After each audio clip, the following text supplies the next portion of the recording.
Olá, paz e bem, estamos aqui no Fé e Razão para mais um português para protestantes, né? Eu tenho feito essa terceira aula de português para protestantes, né, que eu tenho feito. E antes de eu continuar a aula, né, eu vou responder uma pergunta da aula passada. Aqui perguntaram para mim: saudai Maria que muito trabalhou por vós, né? Tá lá em Romanos 16:6. Como é que Maria trabalhou, né, pelos romanos? Foi vendendo revistinha? Foi fazendo miçanguinha? Não! Colossenses 4:12 responde: Epáfras, né, que era um cidadão de Colosso, como é que ele lutava pelo povo, né? Ele lutava com suas orações, para que a gente fosse plenamente submisso à vontade divina. Fazei tudo o que ele vos disser. Mas, né, vamos continuar aqui o nosso português com o saudai. Eu acho interessante que quando eu era protestante, né, eles falavam: olha, Paulo escreve aos romanos e ele não saúda Pedro. Eu, gente, mas realmente, vamos lá na Bíblia ver isso. E aí, né, eles mostravam aqui: olha, tá aqui, ó. Paulo fala para saudai fulano, saudai ciclano, saudai um monte de gente, mas ele não fala, né, saudai a Pedro. Não, pera aí, gente, mas pera aí, o verbo que está aí é saudar aí. Vós saudais.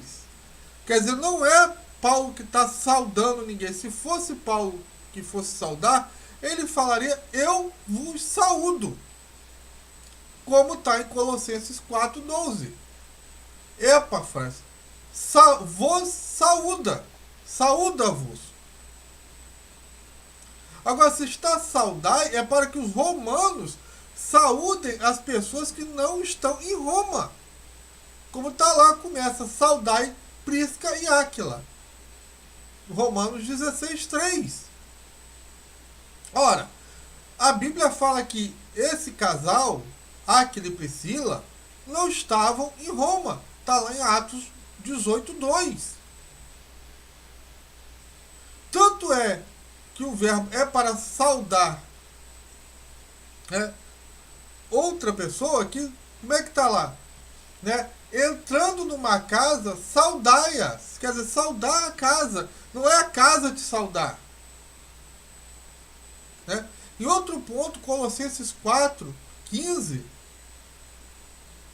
Paulo bota o imperativo afirmativo: saudai aos irmãos de Laodiceia, para que os colossenses saudassem os irmãos de Laodiceia.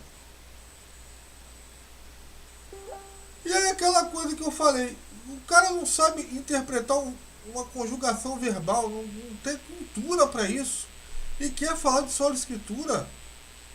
E outra coisa, eu percebi que eles não sabem ler a Bíblia, eles só decoram versículos, porque a Bíblia diz categoricamente que Pedro leu a carta de Paulo.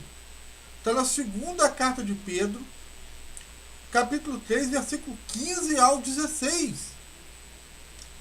Pedro cita o que Paulo fala na carta dos Romanos, capítulo 2, versículo 4. Ele cita o nome de Paulo. Ele fala: é isso que Paulo vos escreveu, segundo o dom da sabedoria que lhes foi dado.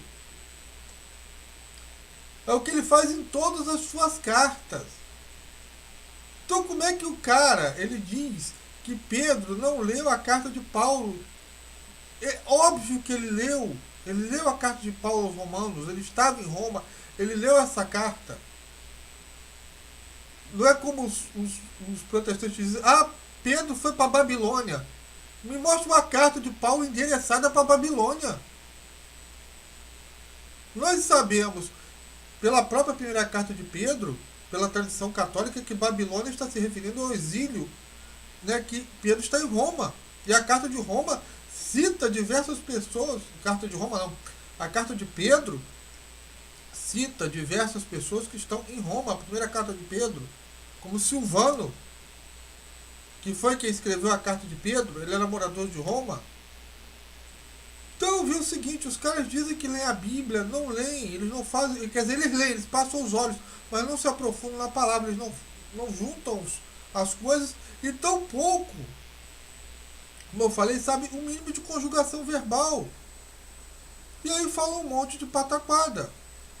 Então, essa é mais uma aulinha de português para protestantes.